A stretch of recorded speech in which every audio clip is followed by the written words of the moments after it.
Okay, we'll get started with our prayers. Om Shuklam Bharadharam Vishnum Shashivarnam Chaturbhujam Prasannavadanam Dhyayet Sarvabhignopashantaye Saraswati Namastubhyam Varade Kamarupini Vidyarambham karishyami siddhir me sada yenakshara samamnayam adhigamya maheshwarat kritsnam vyakaranam proktam tasmai paninaye namaha Vakyakaram vararuchim bhashyakaram patanjalim paninim sutrakarancha pranatosmi munitrayam vagartha viva samprikto vagarthah pratipattaye jagatah pitaro vande Parvati Parameshwaro Om Shanti Shanti Shanti Hari Om Shri Gurubhyo Namaha Hari Om.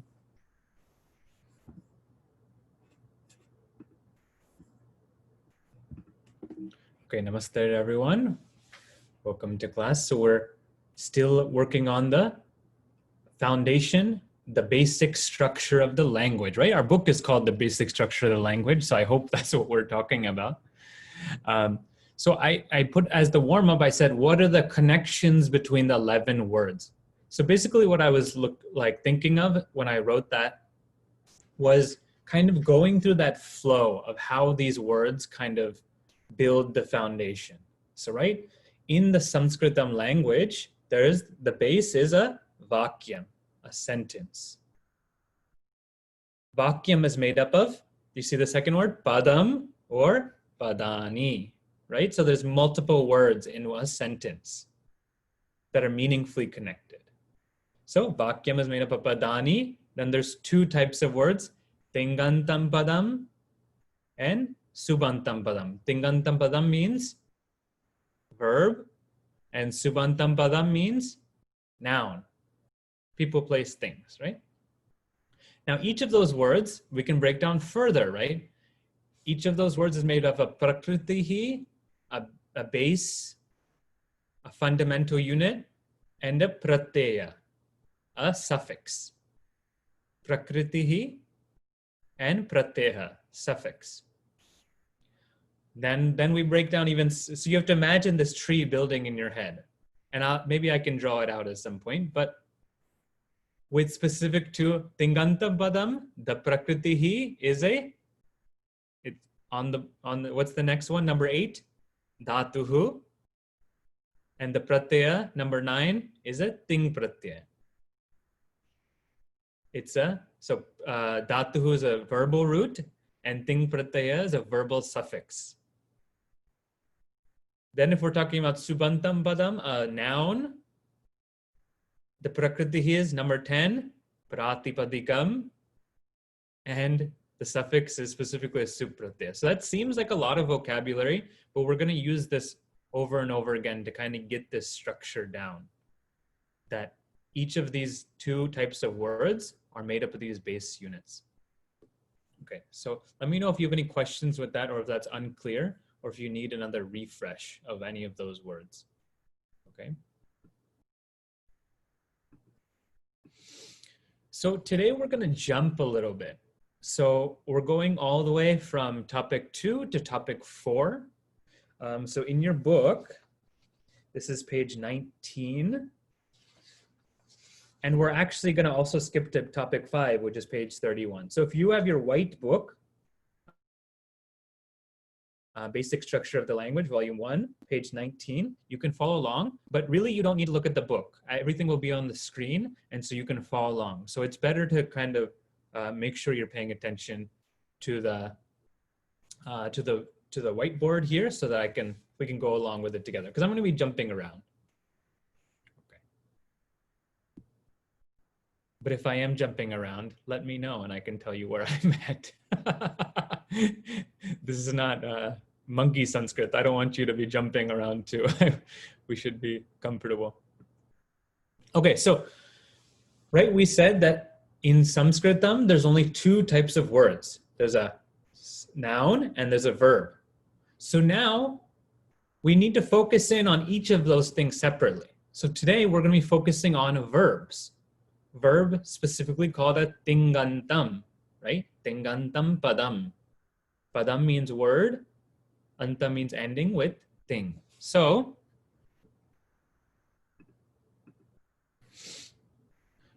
let's break down what a tingantam is made up of. Okay, so if I have a tingantam,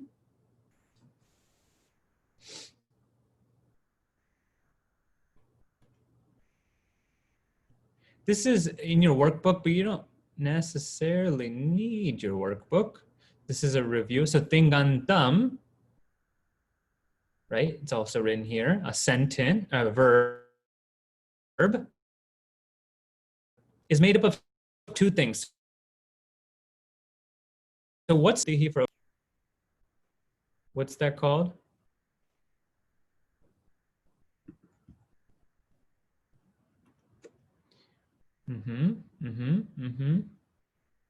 Yep, it's called a dhatu. I have selective memory loss, so sometimes I need help. It's called a dhatu, right? A dhatu. This is a verbal root. Or sometimes we just say the word root, right?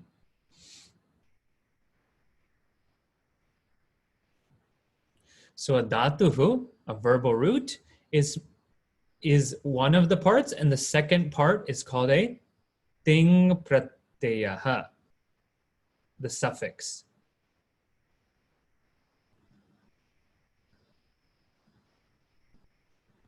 I'm just not putting it in the blank because it won't fit.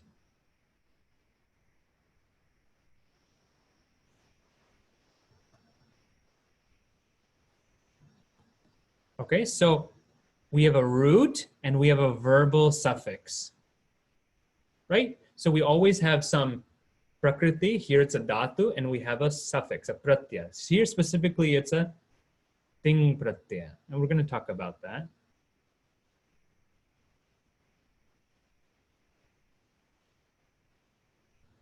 So if you have a blank piece of paper, this is maybe where we can start.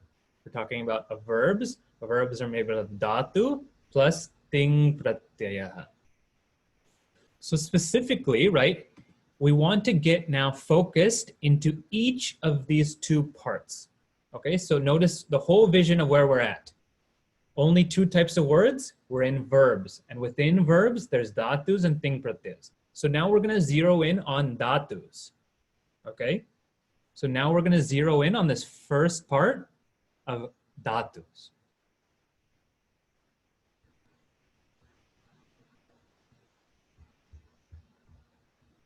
Okay, just before we do that, this process, you see this addition, how we're adding two things here?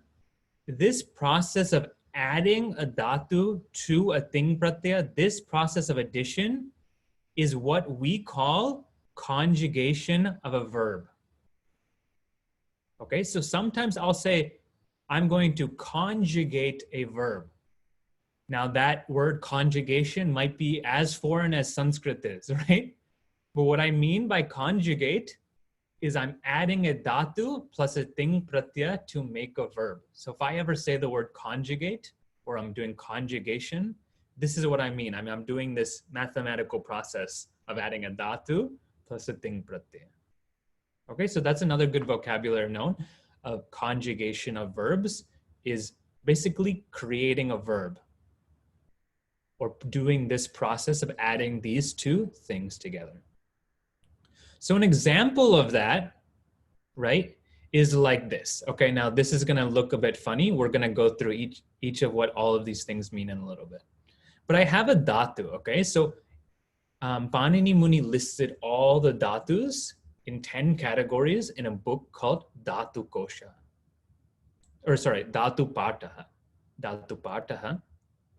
And there's, I think about, I believe 4,000. I might be making that number up, but it's I think it's 4,000 dhatus, maybe 2,000. Maybe I'm getting that wrong. We'll check up on that. But there's quite a few dhatus. One of the first ones we always learn is bhu.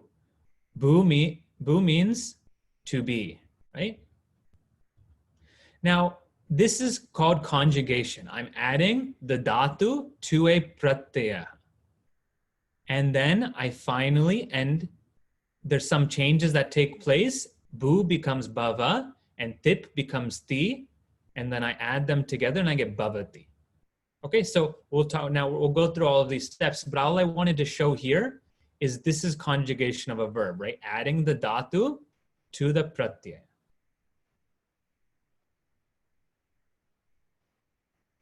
Okay. The next thing new vocabulary that we need to learn is the word angam. Angam. Okay, so angam is a really important word to know. It's going to be helpful in learning this process. So let's, so what is an angam? So when I have a dhatu,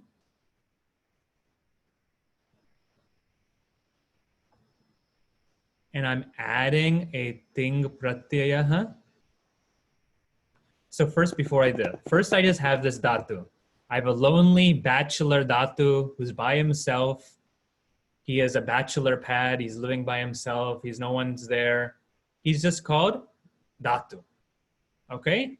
Then this dhatu gets married. Okay? He gets married to someone named ting pratyaya. Okay? He gets married. Now he changes status. Okay? He's no longer a bachelor. He's married. Okay? But instead of saying that, the dhatu then changes status and is now called an angam.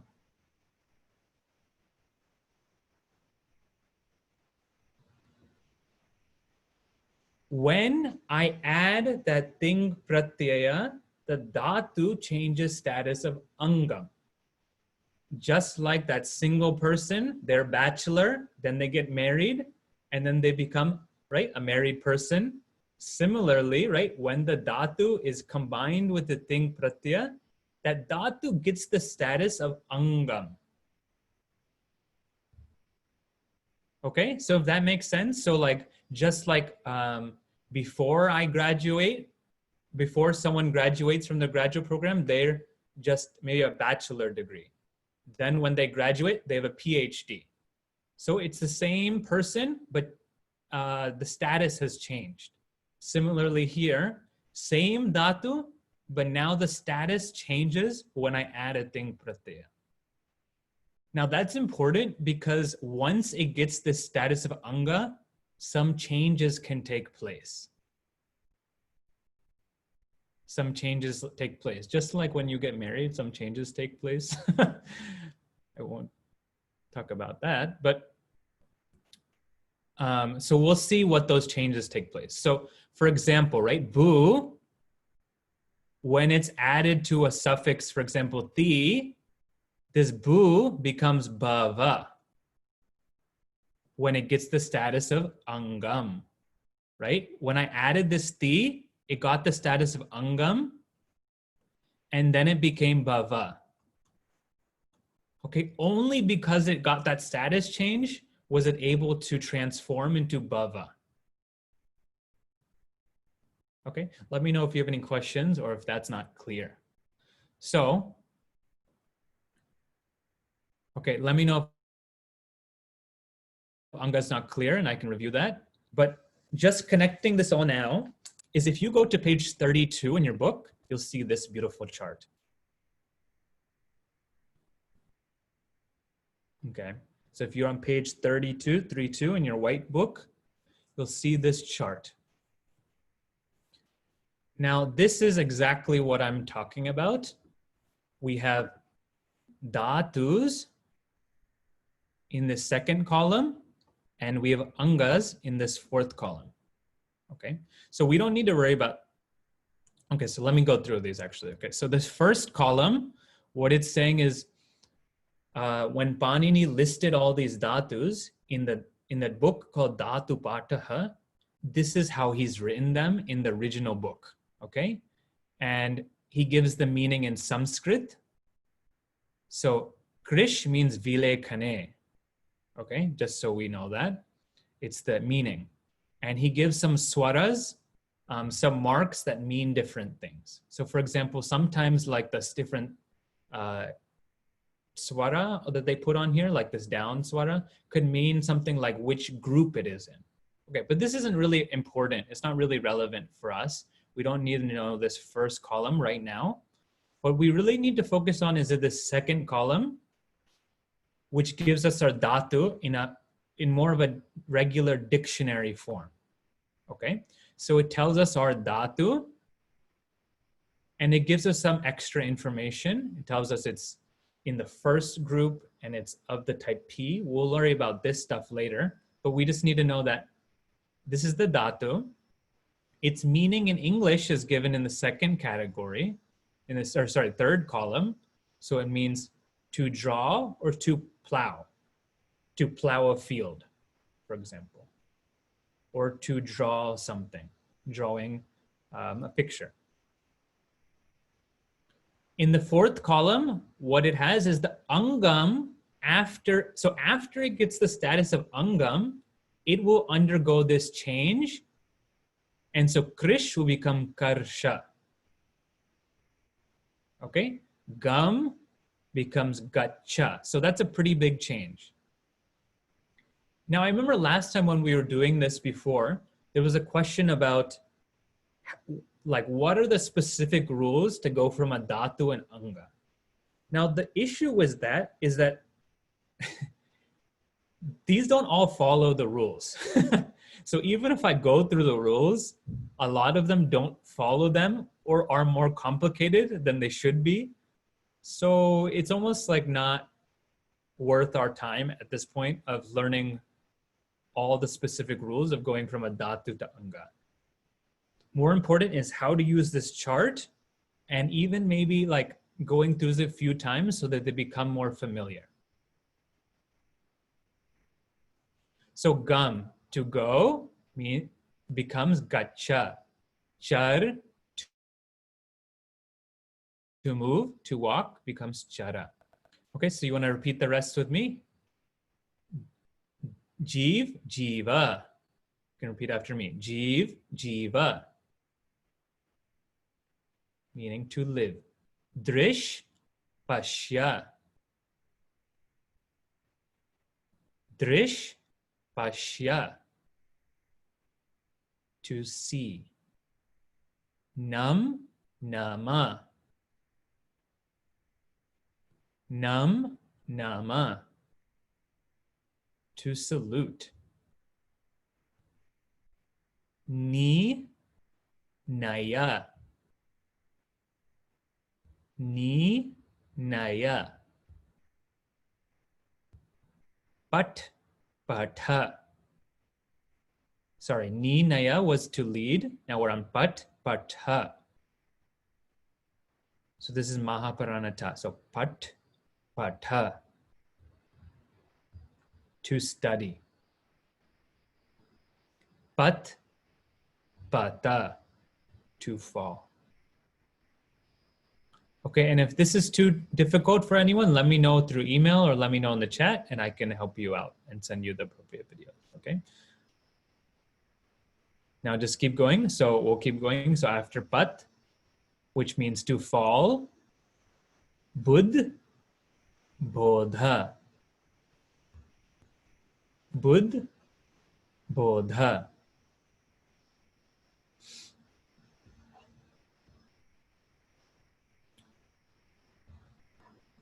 So there was a question, I think the question is, is the meaning the same for both? Is there saying but? I think I just put but both. It's 2 times. It's the same thing, but I just put it 2 times on accident. So just so we know. Oh, so, and just so we know, but and but, they're different words, okay? Even though they sound similar, they're different dhatus. So don't get confused. But, patha and pata, right? That ta is, that ta goes up, patha. And then the second one is patha. You're putting your tongue to your teeth, pata.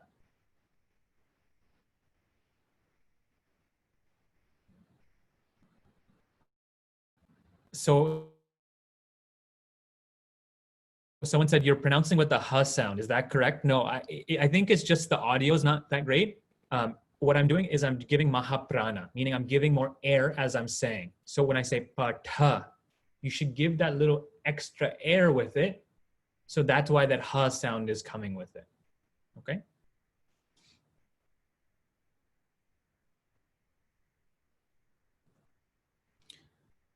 Bhu, bhu, bhava. Bhu, bhava, to be.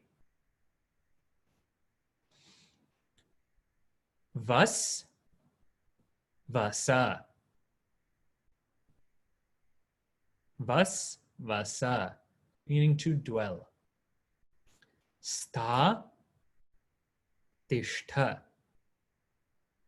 Sta, tishtha. So notice this is pretty irregular. Sta becomes tishtha. How that becomes, that's Sanskrit magic. Most of them are a little bit more regular. So you get like an at the end, patha becomes patha. But here sta becomes tishtha. That's just, you just have to laugh at those kind of things. Don't get frustrated. It's not my fault. Okay, that means to stay. Smrit, to remember. So smrit, smara. Smrit, smara. Okay. 2 words in Dhatupata, but becomes.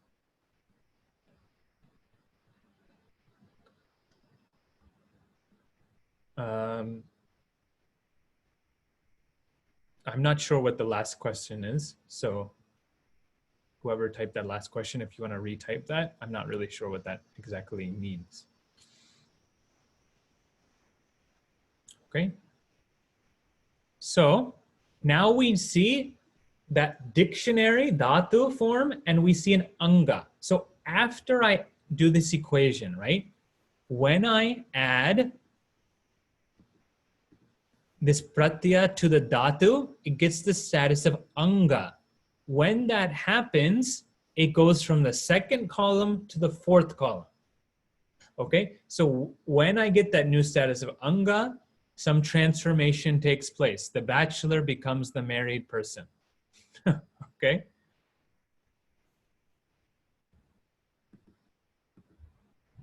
All right. Okay, so now if we we'll enter into this next topic. So we talked about, so there's 2 things in a verb, right? Dhatuhu plus, what's it called? Ting pratyayaha. Okay, I'm going to say this 3,400 times, so make sure we got it. Dhatuhu plus ting pratyayaha. Dhatu, we already saw all of those dhatus, and we saw angas. Now we're going to focus a little bit on ting pratyaya. Okay.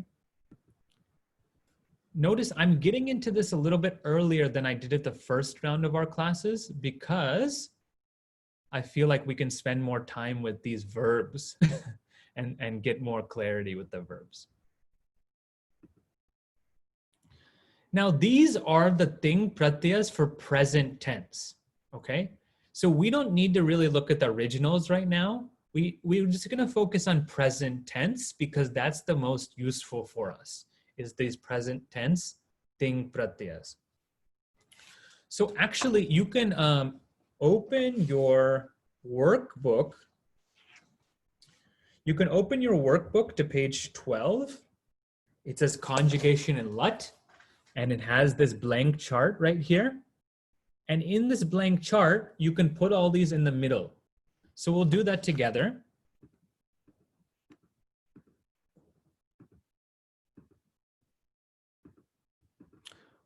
Oh, okay. So we'll actually, before we do that, what I want to do, sorry, I'm going to change it up a little bit. I'm going to close this. Before we do that, I need to talk about ting pratyas a little bit more clearly before we get into actually what they are. So this is not on page 12. It's on page,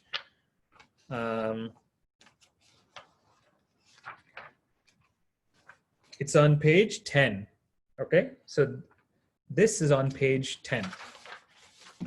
So we're on page 10 of your workbook, and we're gonna just fill this in together, okay?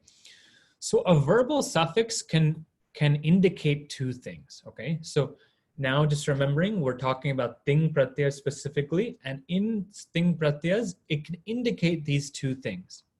One is a person, okay? So purushaha.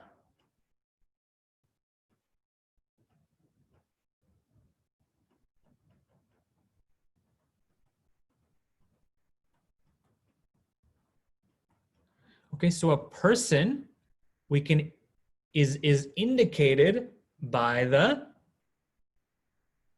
ting pratyaya. Okay, so first person, second person, third person. Third person, second person, first person is really how we would say it. And you can also get a number. So number in Sanskritam is called vachanam.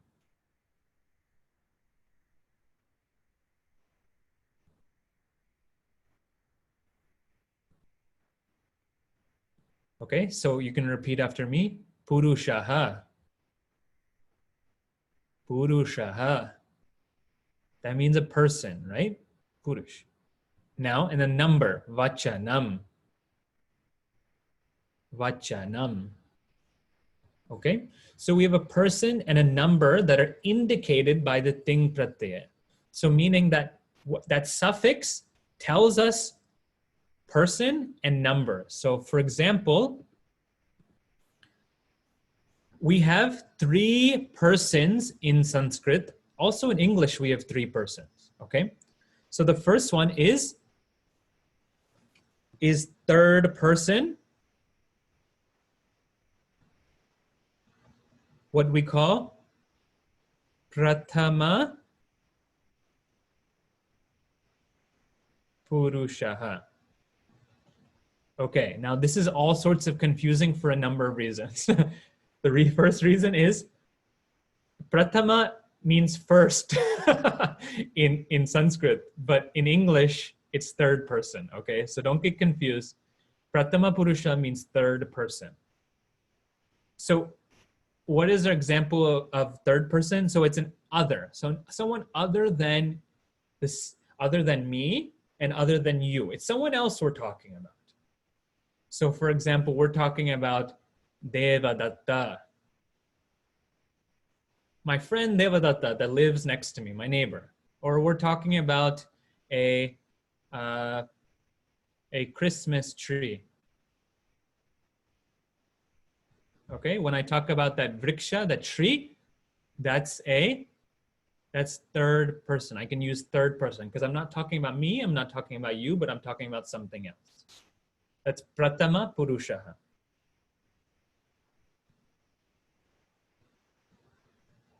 Okay, now we have a second person, and this is called madhyama. Let me get a little head. Madhyama purushaha.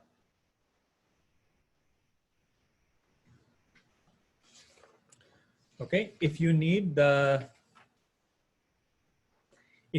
transliteration, this is on page 26 of your white book, page 20.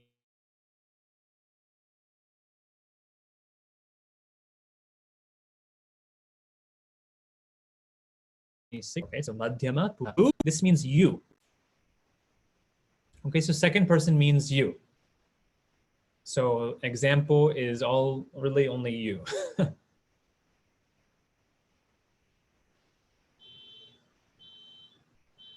Okay, and then we have first person. Okay, and this is uttama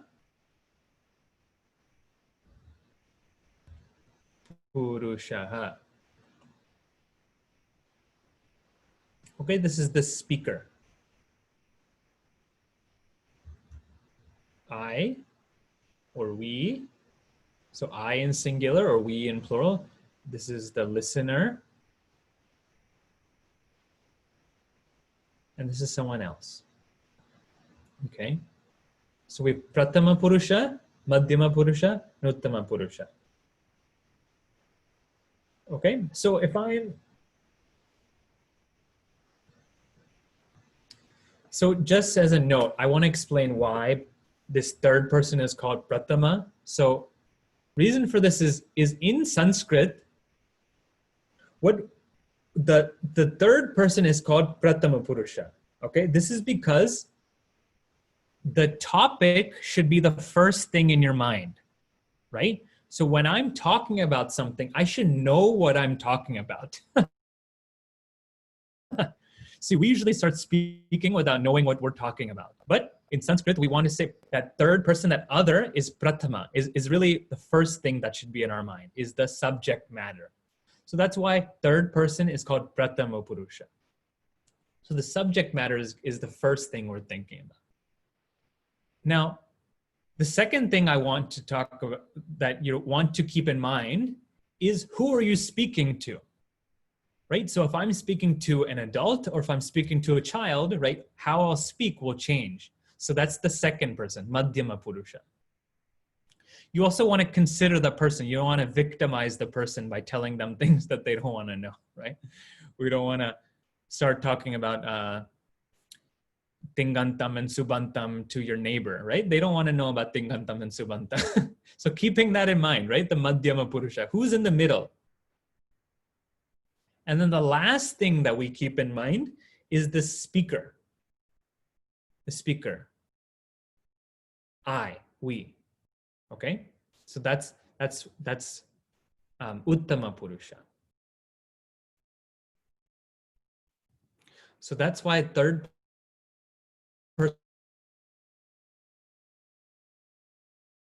person means third person. Okay, don't get confused by that. Prathama purusha means third person. Madhyama means second person. You. Uttama purusha means I or we. Okay, thumbs up, or is this too much material? Thumbs up. We're okay. Okay. The last thing, and we'll continue with this next time, is that it can come with a vachanam. So it indicates numbers also. So notice it's here, singular, dual, and plural. So when I'm talking about when my third person, my pratama purusha, when I'm talking about, let's say, trees, right? Singular is what we call eka. Oops. Eka vachanam.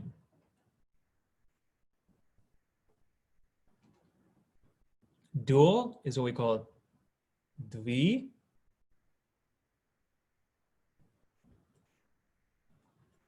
vachanam.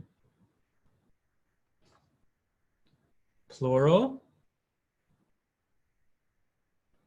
bahu vachanam. Okay, so we'll look at all of this. We'll look at all of this in our next class, but this is what we're going to pick up on. Okay, so singular, ekavachanam, dual, dvivachanam, and plural, bahuvachanam. So if I want to talk about one tree, I'll use singular. If I want to talk about two trees, I'll use the dual. If I want to talk about three or more trees, I'll talk about the plural. Okay, so recap. We have vakyam padani, tingantam padam, subantam padam. Specifically, we focus in on tingantam padam. In tingantam padam, there's a dhatu. We saw that list of dhatus on page 32. So note, page 32 is going to be very important for us. We saw all the dhatus and we saw angas today. And we also saw ting pratyayas. And ting pratyayas can denote or point out purusha and vachana. Okay? So this tree should be clear, the structure. Within ting pratyaya, we talked about purusha and vachana. Okay? We'll come back in 5 minutes at 8:11.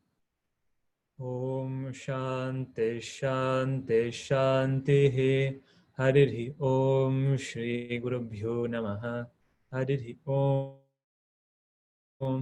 I'm going to turn off my camera. If you have any questions, you can let me know in the chat.